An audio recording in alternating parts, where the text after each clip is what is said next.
আলহামদুলিল্লাহ, আসসালাতু আসসালামু আলা রাসূলিল্লাহ, আম্মা বাদ। আজকের বিষয় হানাফি যারা আলেম, হানাফি আলেমদের এমন কোনো দলিল আছে কি না যে একসাথে 3 তালাক দিলে 3 তালাক কার্যকর হয়ে যাবে। যদি আপনি তাদেরকে প্রশ্ন করেন, তারা বলবে অবশ্যই আছে।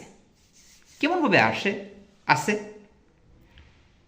বলবে ওমর বিন খাত্তাব রাদিয়াল্লাহু আনহুর ফতোয়া, তারপর ইমাম আবু হানিফা, ইমাম শাফি, ইমাম মালিক এই ফতোয়া দিয়েছেন, বা এই ধরনের কতগুলা বিষয় আপনাদের সামনে তুলে ধরবে যে একসাথে 3 তালাক দিলে 3 তালাক কার্যকর হয়ে যাবে। অথবা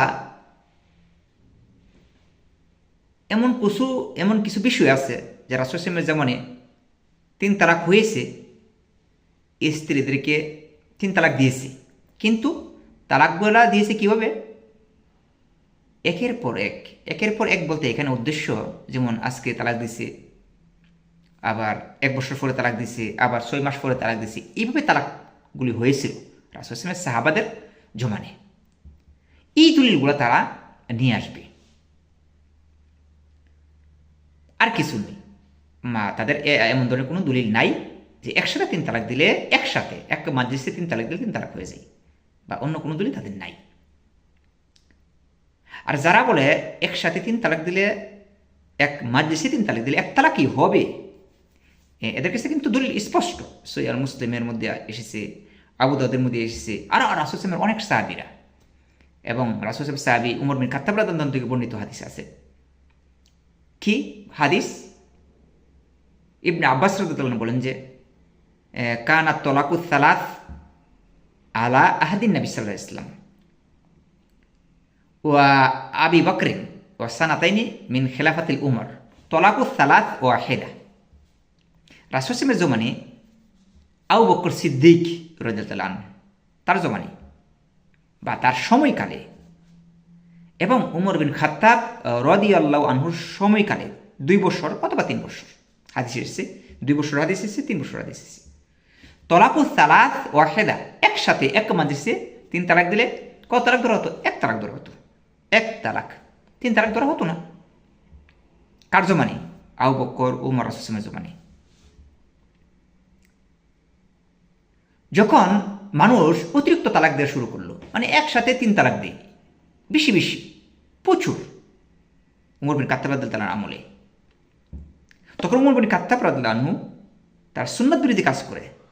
মানে একসাথে 3 তালাক দেওয়া কিন্তু ইসলামে জায়েজ না, নিষিদ্ধ, হারাম একসাথে 3 তালাক। কিন্তু কেউ যদি দেয়, তাহলে 3 তালাক দিলে 1 তালাক হবে না, 3 তালাক হবে, 1 তালাক হবে। কিন্তু এই কাজ খারাপ, এই যে কাজ খারাপ কাজ, অথবা এই যে আপনার হারাম কাজটি বারবার করার কারণে ওমর বিন খাত্তাব রাদিয়াল্লাহু আনহু তিনি এটা বাস্তবায়ন করে দিলেন যে খালাস, তোমাদের সুযোগ ছিল, এখন আর সুযোগ দেওয়া হবে না, খালাস 3 তালাকে ধরা হবে। তাহলে এই ওমর বিন খাত্তাব রাদিয়াল্লাহু আনহু একটা ইজতিহাদ এটা। কিন্তু রাসূল সাল্লাল্লাহু আলাইহি ওয়াসাল্লামের জমানে একসাথে 3 তালাক দিলে কেউ যদি দিত, এরকম ভুলটি করতো, তাহলে 1 তালাকই ধরা হতো, 3 তালাক ধরা হতো না।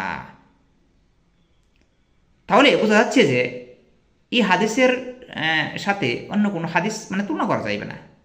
কেন?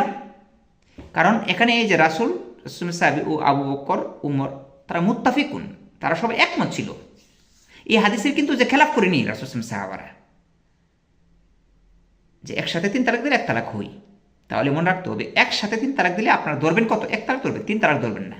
3 তালাক ধরলে আপনি আপনার নিজের উপরে জুলুম করতেছেন, অথবা স্বামীর উপরে জুলুম করা হচ্ছে।